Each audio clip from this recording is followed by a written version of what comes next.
Este é o trabalho de FAQ sobre computadores matriciais, feito pelos alunos Alexandre Torres, Brandon Gontijo, Leonardo Cambraia e Vitor Meirelles. Mas antes, alguns esclarecimentos.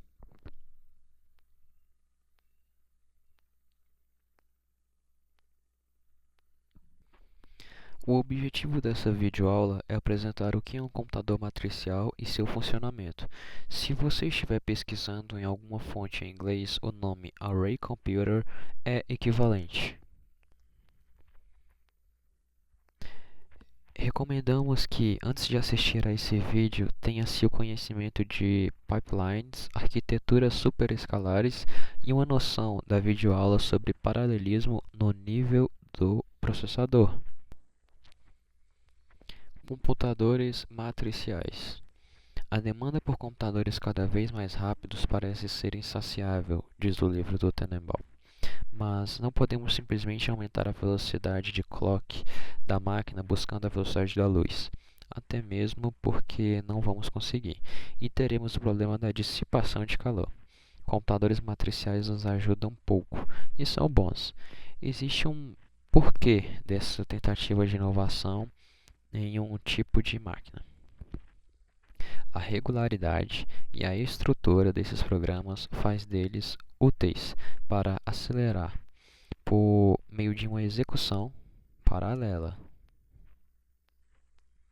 O processador matricial é caracterizado por um grande número de processadores idênticos que recebem a mesma sequência de instruções, mas cada um aplica conjuntos de dados diferentes.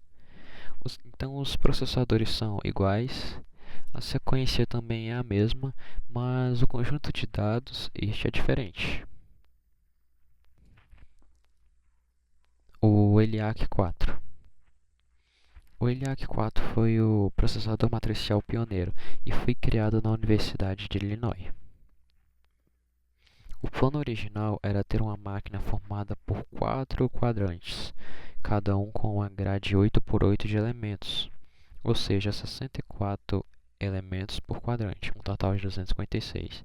É importante falar que esses elementos eram de processador memória.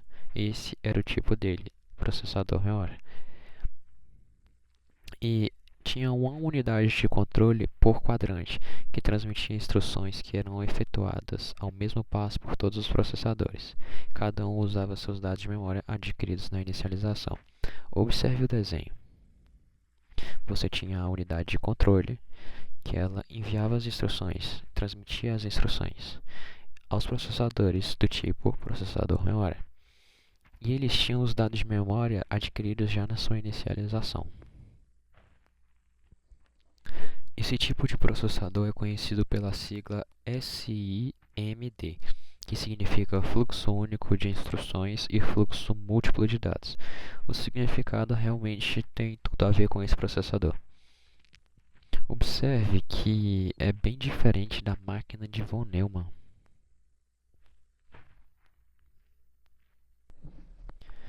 Mas o que realmente interessa são os resultados.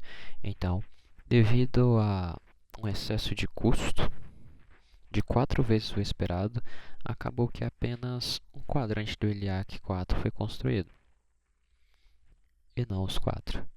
Observe este desenho de um dos quadrantes do ELIAC 4. Nós temos a unidade de controle que transmitia instruções aos nossa grade 8 por 8, ou seja, os nossos 64 processadores, tipo processador memória. Este quadrante solitário alcançou um bom desempenho de 50 megaflops, ou seja, 50 milhões de operações de ponto flutuante por segundo. Estima-se que se a máquina fosse terminada, seu desempenho chegaria a 1 gigaflops, mas não aconteceu. Fazer o que, né? Bom, é importante sabermos a diferença entre o processador matricial e o vetorial. Para um programador pode ser a mesma coisa, mas existem diferenças e semelhanças entre elas.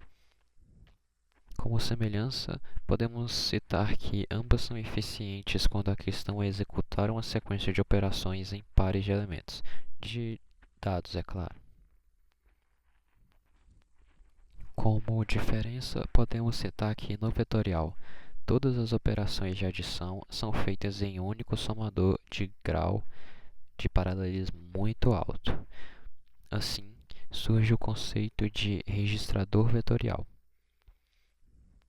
O registrador vetorial não passa de um conjunto de registradores convencionais, que são carregados em série com base na memória e em uma única instrução. Vejamos um exemplo de adição. A adição ocorre em pares de cada elemento do vetor. No caso, estamos somando o vetor A e B. Eles são alimentados pelo somador com a nossa característica fundamental, paralelismo, e com base em dois registradores vetoriais. O resultado do somador é outro vetor, no nosso exemplo, o vetor C. Este pode virar operando e ser usado em outra operação vetorial, ou simplesmente pode ser armazenado em registradores vetoriais. Já no processador matricial, a soma ocorre assim. Tanto os somadores são usados quantos forem os elementos do vetor, ou seja, os somadores e o número de elementos do vetor devem ser iguais. É diferente do processador vetorial, em que tínhamos apenas um somador com paralelismo alto. Aqui precisaremos de mais somadores, variando de acordo com os elementos do vetor. Bom, o processador matricial não é fabricado atualmente, mas a ideia está longe de sumir. Prova disso é que o Pentium 4 da Intel aplicou instruções usando esse modelo de execução para que um software de multimídia ficasse mais rápido. Desse ponto de vista, existe uma pequena relação entre o Pentium 4 e o ELIAC 4. Nesse vídeo foi visto que há uma busca para que computadores atinjam uma maior velocidade, evitando problemas de aquecimento. Também foi visto o conceito de processador matricial, e citado como exemplo a história e arquitetura do pioneiro ELIAC 4. Também foi feita uma comparação adicional do processador matricial e o vetorial, e uma aplicação dessa tecnologia usada no processador da Intel Pentium 4. Como desafio fica se você sabe diferenciar o paralelismo em nível de instrução do paralelismo em nível de processador.